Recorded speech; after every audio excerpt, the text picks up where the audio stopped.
You're racing again in the biggest district this side of the Mississippi. I mean, just first and foremost, Congressman, what does America 250 mean to you in this solemn holiday here? You know, there's an old phrase that if we don't study history, we're bound or doomed to repeat it.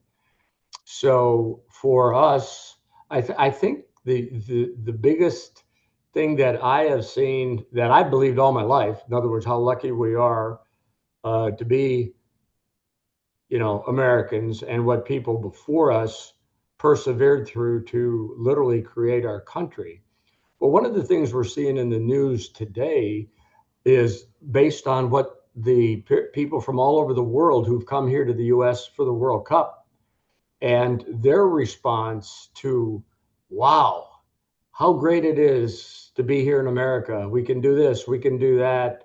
So on the world stage, uh, it's really appropriate that the World Cup be here this year, that we celebrate in a very positive way our 250th anniversary, and to show the world that America is the kind of country that you want to be friends with because we want to be friends with you.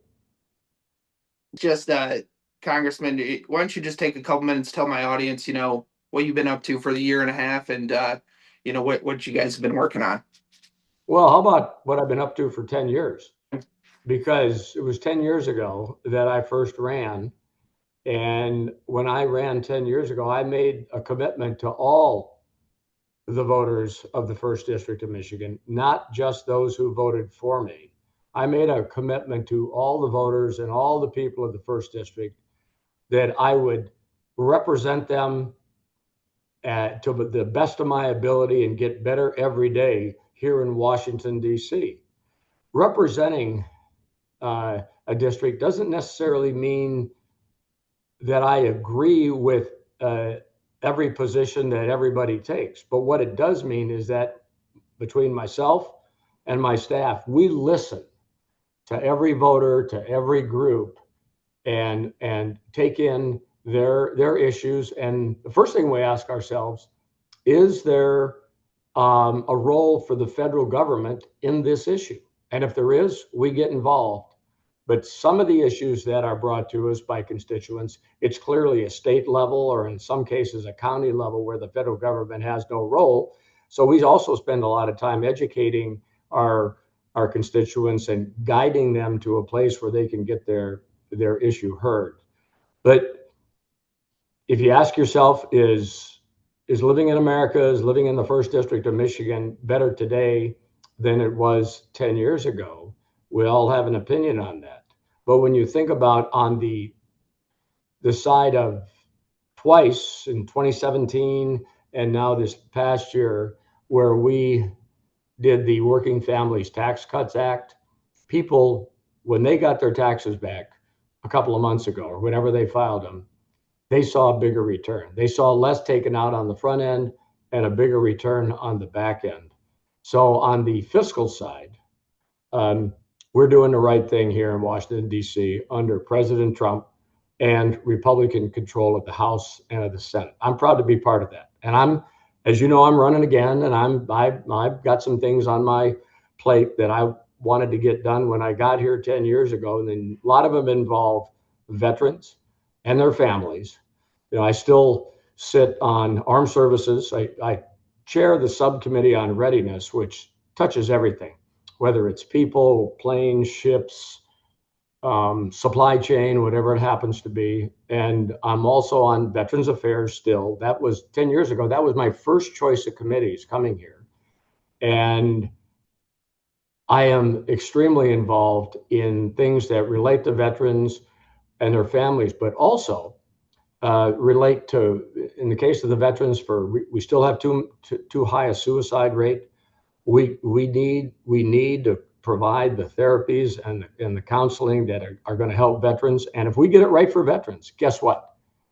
Those therapies, whether it be the compound used in creating the environment, or whether it be the therapist that's trained to administer that therapy, will work for everybody, not just for veterans. So my involvement in veterans related issues translate to helping others across the spectrum.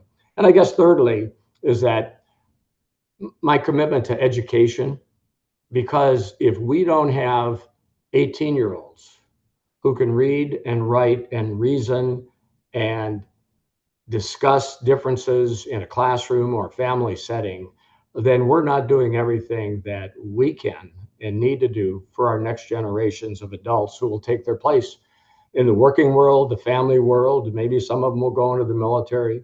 But my commitment, because I got 10 grandkids, and we've got 3 of them out of college. We got a brand new second lieutenant in the Army who just graduated from West Point. And our youngest grandchild is going to be a senior in high school next year. So I look at the world through the eyes of a grandfather of 10, and I have a great engagement with all my grandkids and their friends. We have some great discussions. So I kind of get boots on the ground, a view of what's going on in the school systems, literally from coast to coast, because that's where my grandkids live. So as I've continued to, and I know I've talked quite a bit here, but I've been busy for 10 years. I've been busy. It has been so positive in this last now a year and a half with President Trump back in the White House, because, well, some people may not agree with him and some people may not even like him. In his administration, he's got people up and down the line who are getting things done on behalf of both Democrats, Republicans, all our American citizens.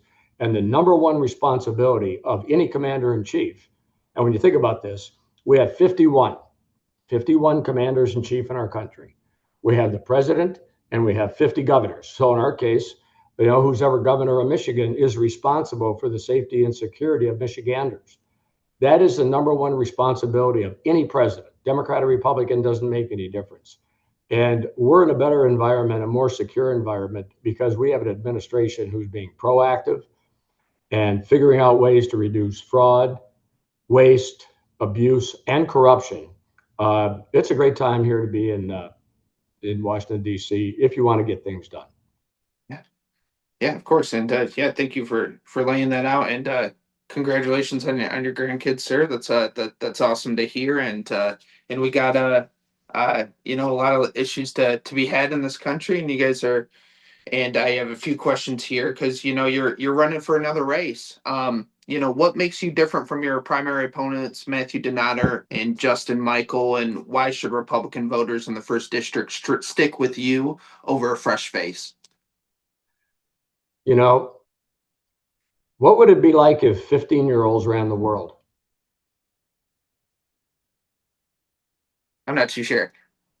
Yeah, well, based on their experience, which is none, it wouldn't be a very good place. So if you want to look at what I do every day, but it mainly through my staff, because my senior staff has been together 10 years now, and we have built our relationships. The voters, if they want to vote for somebody other than me, great. I'm not going to talk about the lack of experience that both of my competitors have in this upcoming primary, but experience counts. Perspective matters. Relationships matter even more. So if you want to go backwards, well, then maybe you should consider voting for somebody other than me. But if you want to continue to go forward with a guy and a team who's getting things done, then I'd respectfully request your vote. Yeah. And I want to know your thoughts on this. I know in 2022 you endorsed Donater. When he was running, I think in the 11th district, I think that's near Detroit. And now he's moved up north, up to Boyne City, and is running against you in your own primary. I mean, in your own district. How do you feel about that? And do you take that personal, or how do you just feel about that? Well, it shows there's pretty much more about him than me. And I give a little speech about the 5 Eyes, and in a different classification, the 5 Eyes used to consider countries, but this one is. The first I is integrity, second is intent, then innovation, initiative, etc. But the first person, have you ever heard yourself say about a person, well, that person has 50% integrity or 70%? No, you either have it or you don't. Well, I would suggest to you, in this case, there's no integrity within the confines of my opponent's body. Yeah. And then I just want to ask you a question about Michael. Michael is a retired Army officer who's been described, who's running against you. What do you make of him as a candidate, and what's your, honest assessment of him? Well, I offered them the opportunity. I thought his best course of action. I told him this a couple different times in the last few months when we were at Reagan Lincoln Day dinners. I said, Justin, the best thing you can do is drop out now and endorse me, and let's see if we can make something good happen. So far, he hasn't heard that message. And then I just wanted to get your thoughts on those two, on your other candidates as well. And I guess just while we're on that subject of other candidates, sorry, I'm just trying to find my question here. So would you be willing to commit to a debate, whether virtually or in person, against Denata and Michael before the August 4th election? Obviously, I got some things in the works, but I need to get some commitments. But that's just an offer for you and your team just to consider. I just hope somebody in the No, room not really. No, jots it not down. really. Hold on. When 10 years ago when I ran, the Democrats and Republicans, and I think there were 7 of us on the stage prior to the August primary in 2016. And I lost track of the number of public debates that we did. And everybody showed up and we had good crowds because the voters of the first district in 2016 had to make a choice of somebody new because there was no incumbent to vote for. That's not the case here. There is an incumbent to vote for. Judge me on my record and make your decision based on that. Can I get a yes or a no, sir? It is a waste of everybody's time. So if you want to get follow up on that, Okay. follow up with my staff on our Okay. schedule I'll follow because up your 7. At least, I hope we can get you for another interview at least before then as well, sir. And I just appreciate you. So just yeah, thank you no, for taking a few times. interviews are good because I appreciate it.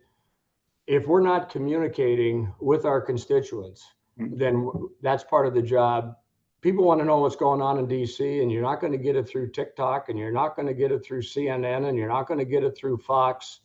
You're going to get a slanted viewpoint from most outlets. So what I count on guys like you for is to lay it out in a nonpartisan manner, no bias, Republican or Democrat, just reality, and your readers will really appreciate that because right now people are very skeptical of what they're hearing or reading in the different media forms. Yeah, yes, sir. Yes, sir. Totally get that. And as always, we just appreciate the conversation. And so I guess just moving on to a few questions. I know you got your time's important, sir. So I just want to run through several different topics real quick. So you voted for the Save American Act when it passed in February. It's since failed in the Senate, and President Trump has said he won't sign other legislation, including a housing bill. So what's your stance on that and what's going on with that? Well, I can tell you as recently as an hour ago at our Republican conference meeting, we were talking about upcoming votes. And I will just say that we are still working, and I'm kind of smiling because I think I see the light at the end of the tunnel on this, and it's not the train coming at you. Okay. But I am cautiously optimistic that we have a couple of options to put the SAVE Act into legislation here sooner rather than later. So we work on that every day because think about it this way. What what in what world do you not have to show valid identification? You're going to get on an airplane, you're going to go buy something. Let's say you're going to buy a car and you're going to take out a loan, and you have to show driver's license and proof of insurance and whatever. The only people who don't want the SAVE Act to pass are those who want to cheat on elections. So that should tell you right there, going back to the intent. So we're working it, and I'll just rather than speak prematurely, I am cautiously optimistic. Yeah, yeah, and looking at that with keen eyes. I'm sure everybody there is, before we get out for for the fourth. And then I guess just moving on to, a vote that you recently did on, you recently voted to approve FISA surveillance powers. Do you support renewing those powers without a war on American citizens? And can you explain to me, why continuing this act that I think was approved maybe a month and a half ago, is a good thing for Americans? Well, number one, unfortunately, especially in the digital world in which we live, there are people who want to take our country down, and they do that through spying activities and others. We have to accomplish two things here at the federal government in keeping our citizens safe and secure, is find out who's doing what in the world, whether it be on our shores or in other parts of the world that want to harm us. Think of another 9/11, those who would be planning that. But we also have to understand that we don't want to put at risk our citizens' personal information, whatever. We cannot violate those individual rights that people have to privacy. So we're still working through that. It's the devil is always in the details. Yeah, yeah, no, that's interesting. And I guess just moving on here to, our involvements in the Middle East and in Iran. Do you support a war with Iran currently? I know we're in a ceasefire or a deal, or however you want to describe it. I don't really know how to describe it, but can you just kind of describe that situation for your constituents? Well, if you want to know, I've said this in public forums and private since the last 6 8 months. My first interaction with an Iranian was 1964. Think about how many of your readers weren't even born then, but he was my best friend in high school. He was a foreign exchange student from Iran. His name was Vic Teresian. Okay, my second interaction with Iranians was in 1972 when I got back from Vietnam, and I was a flight instructor, and we were training. The United States was training Iranian pilots to fly in defense of their country. Then fast forward to 1979 when the Islamist radicals took over. I've been dealing with this now for well over 60 years from a personal perspective. Iran, unlike any other nuclear or potential nuclear power, has shown that it cannot restrain itself from using a nuclear capability in an offensive manner. It is shown, unlike North Korea or China or India or Pakistan or some others who have nuclear capability but have chosen not to use it. Iran, under its current leadership, does not have that capability, and they've as much as said so. And they're not going to necessarily nuke the United States first. They're going to start right in their own backyard with their neighboring countries like Bahrain, UAE, Saudi, whatever it happens to be. But the Iranians cannot have an enriched nuclear capability, pure and simple. And we are going to ensure that. And so we're kind of in a ceasefire deal for the moment. I know obviously train strikes over the weekend, but it seems like it's held up since then. At least I haven't really checked this morning, but I guess it could change. But what was I going to say? Can we say when do you think would be appropriate to vote on this matter? I don't. The bottom line is, I remember I came out of the military, and I was used to planning and executing operations all over the world, some large, some small. So I never put a timeline on anything because your adversary always gets a vote. I don't advertise what I think timelines are because Murphy, as in Murphy's Law, will make you wish you hadn't. So what I'm appreciative for is the ongoing and intense interactions, back channel negotiation, public, negotiation when the two parties get together. We have to keep talking to figure out a way. That's just the way life works, but especially in this arena. I'm not going to do anything as a member of Congress to hobble the administration's ability to keep our citizens safe and secure. And that means around the world. Do you find, I mean, we haven't voted for war as a country since World War II. When would be the moment do you think we should vote for a war in Iran? Or does it matter at this point? Well, why'd we have the last vote? What happened? It it it passed, I believe. But was that the No, no, war no, done? no. Something usually happens, and if we haven't voted to go to war since World War II, you think this thing called Pearl Harbor precipitated that? I mean, yeah, of course, but Okay, I mean, well at some point then we've had 10 the wars over the past, the point 70 is, years, never voted no, for hold one. on, hold on, hold on. It's my job, as well as others here, Democrat or Republican, to make sure another Pearl Harbor or another 9/11 doesn't happen. And that's not something that will be accomplished in the media. That'll not be accomplished in a town hall. It'll be accomplished because Democrats and Republicans here in Washington, D.C., figure out a way to support whoever the administration is in charge, whether it's Democrat or Republican, to promote the safety and security by making sure our allies are capable and that we're capable. So that's how life works.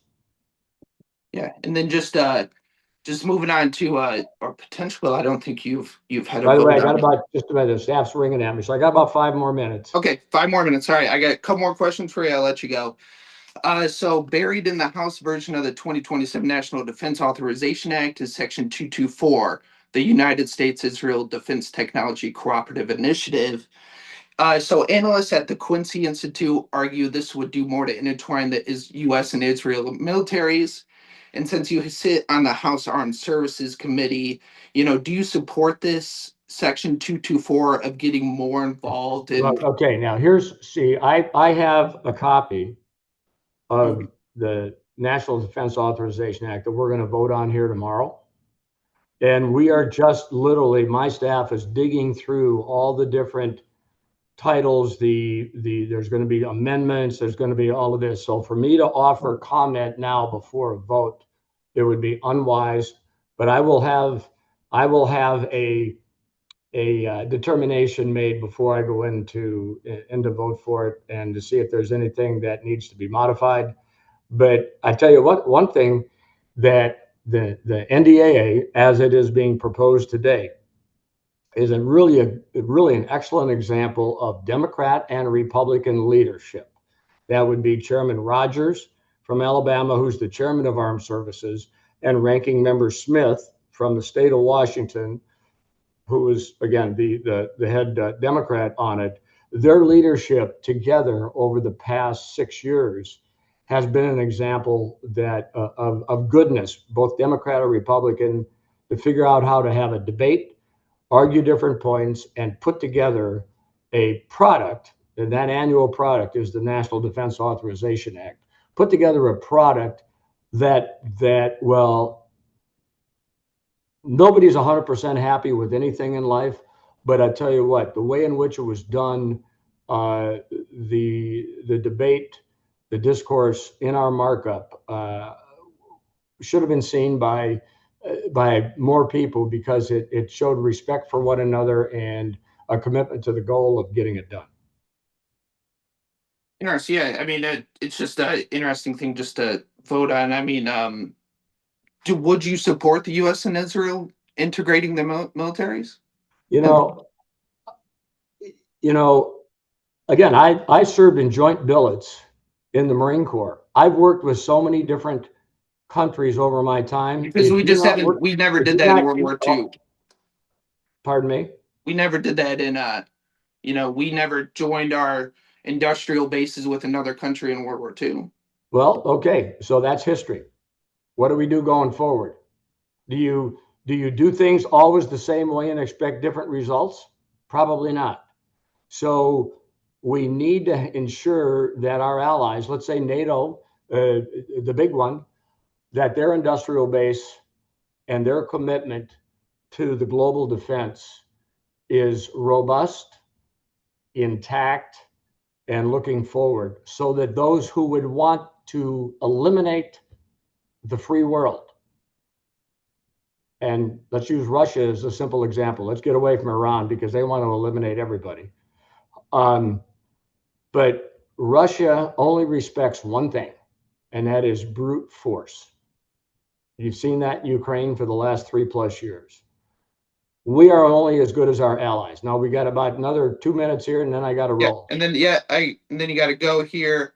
I guess I mean, would you support doing something like that with Ukraine or any other, ally, random, You know, any other ally? the United States is a world leader because we've shown over a long period of time that we can be trusted, and we will work through the difficulties to enable other countries who have the commitment to freedom that we do, and to keep uh, radical regimes out of power, because unfortunately the world we have here in the 21st century is not an analog world anymore. It's a digital world, which means things move a whole lot faster, and we have to be on the front edge of our game every day. And that includes building international cooperative relationships, whether it's the sharing of military, whether it's the sharing of medical technology for better outcomes for patients with illnesses.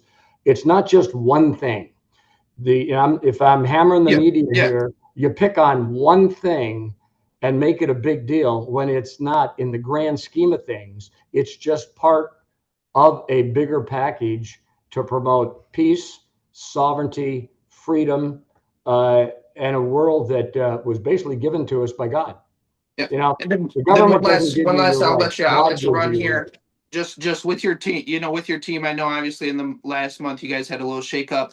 How are you guys addressing that ethics complaint? Anything else further that can you respond to that between No, nothing? not Stay not with really. that. I mean, that's not on my radar. I've got a lot of things going. You saw what was in the media out there. Uh, Okay. Bottom line is, that's really old news, and it was like nothing really was there. But I'll just leave that for all you guys to pick apart. You know. Okay. Okay. Cool. Well, Congressman, again, just hey, thank you so much. We hope you have a blessed, 250 and you celebrate this country and read the Declaration of Independence.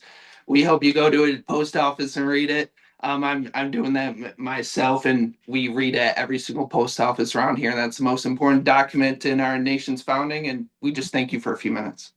You betcha. Thanks. Have a great Fourth. Yep. Have a good one. Bye bye.